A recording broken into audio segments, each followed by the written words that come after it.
famous Declaration of the 13 United States of America. When in the course of human events, it becomes necessary for one people to dissolve the political bands which have connected them with another, and to assume among the powers of the earth the separate and equal station to which the laws of nature and of nature's God entitle them, a decent respect to the opinions of mankind requires that they should declare the causes which impel them to the separation. We hold these truths to be self-evident, that all men are created equal, that they are endowed by their Creator with certain inalienable rights, that among these are life, liberty, and the pursuit of happiness, that to secure these rights, governments are instituted among men, deriving their just powers from the consent of the governed, that whenever any form of government becomes destructive of these ends, it is the right of the people to alter or to abolish it and to institute new government, laying its foundation on such principles and organizing its powers in such form as to them shall seem most likely to affect their safety and happiness. Prudence, indeed, will dictate that governments long established should not be changed for light and transient causes, and accordingly all experience hath shown that mankind are more disposed to suffer, while evils are sufferable, than to right themselves by abolishing the forms to which they are accustomed. But when a long train of abuses and usurpations, pursuing invariably the same object, evinces a design to reduce them under absolute despotism, it is their right, it is their duty to throw off such government and to provide new guards for their future security. Such has been the patient sufferance of these colonies, and such is now the necessity which constrains them to alter their former systems of government. The history of the present King of Great Britain, George III, is a history of repeated injuries and usurpations, all having in direct object the establishment of an absolute tyranny over these states.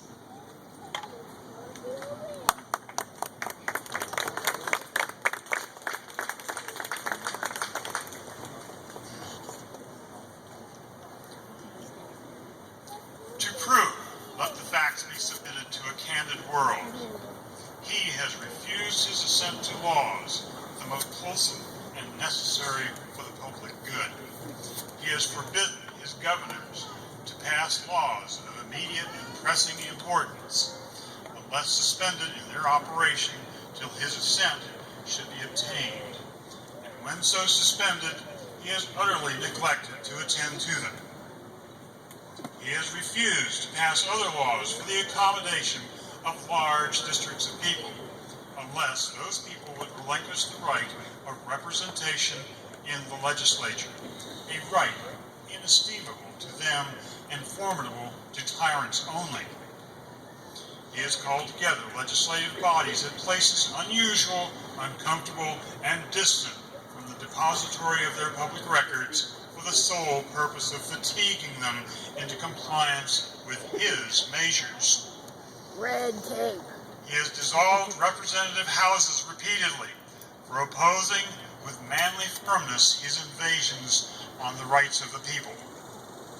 He has refused for a long time, after such dissolutions, to cause others to be elected, whereby the legislative powers, incapable of annihilation, have returned to the people at large for their exercise, remaining in the meantime exposed to all the dangers of invasion from without and convulsions within. He has endeavored to prevent the population of these states, for that purpose obstructing the laws for naturalization of foreigners, refusing to pass others to encourage their migrations hither, and raising the conditions of new appropriations of land. He has obstructed the administration of justice by refusing his assent to laws for establishing judiciary powers. He has made judges dependent on his will alone for the tenure of their offices and the amount and payment of their salaries. He has erected a multitude of new offices and sent hither swarms of officers to harass our people and eat out their substance.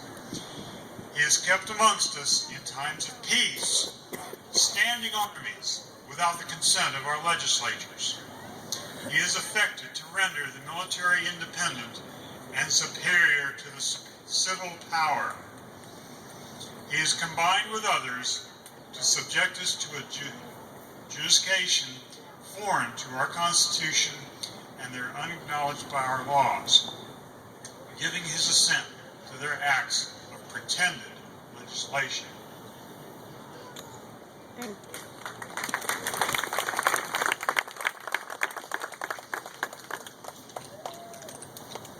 For quartering large bodies of armed troops among us,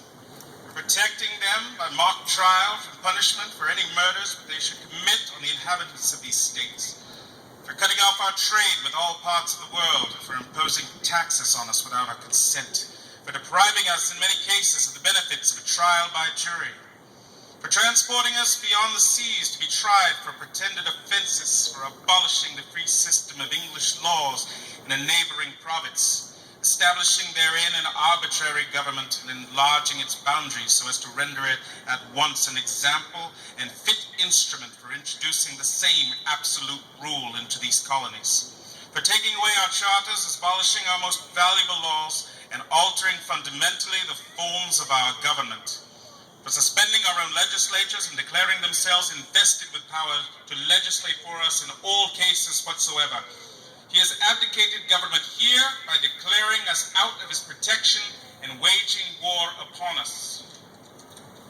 He has plundered our seas, ravaged our coasts, burnt our towns, and destroyed the lives of our people. He is at this time transporting large armies of foreign mercenaries to complete the works of death and desolation and tyranny already begun with circumstances of cruelty and perfidy scarcely paralleled in the most barbarous of ages, and totally unworthy for the head of a civilized nation. He has constrained our fellow citizens taken captive on the high seas to bear arms against their country, to become the executioners of their friends and brethren, or to fall themselves by their hands. He has excited domestic insurrections amongst us, and has endeavored to bring on the inhabitants of our frontiers the merciless Indian savages whose known rule of warfare is undistinguished destruction of all ages, sexes, and conditions.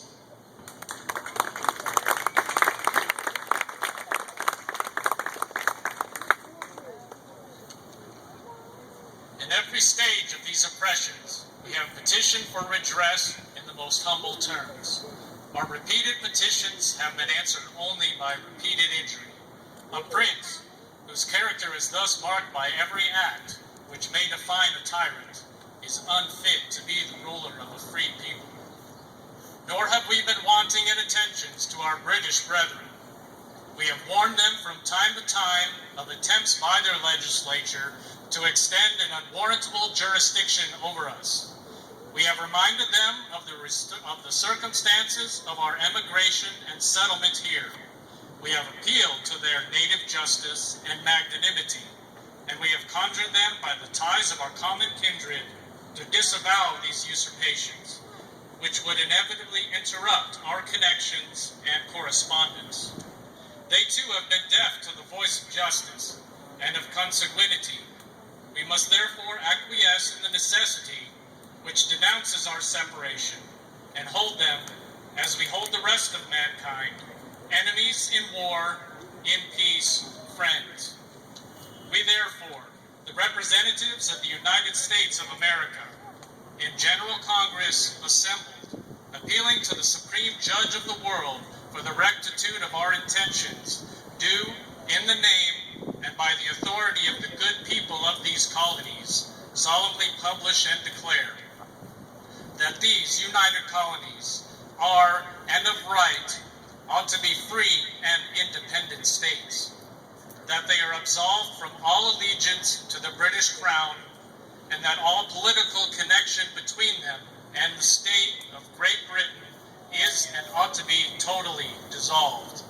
and that as free and independent states, they have full power to levy war, conclude peace, contract alliances, establish commerce, and to do all other acts and things which independent states may of right do. And for support of this declaration, with a firm reliance on the protection of divine providence, we mutually pledge to each other our lives, our fortunes, and our sacred honor.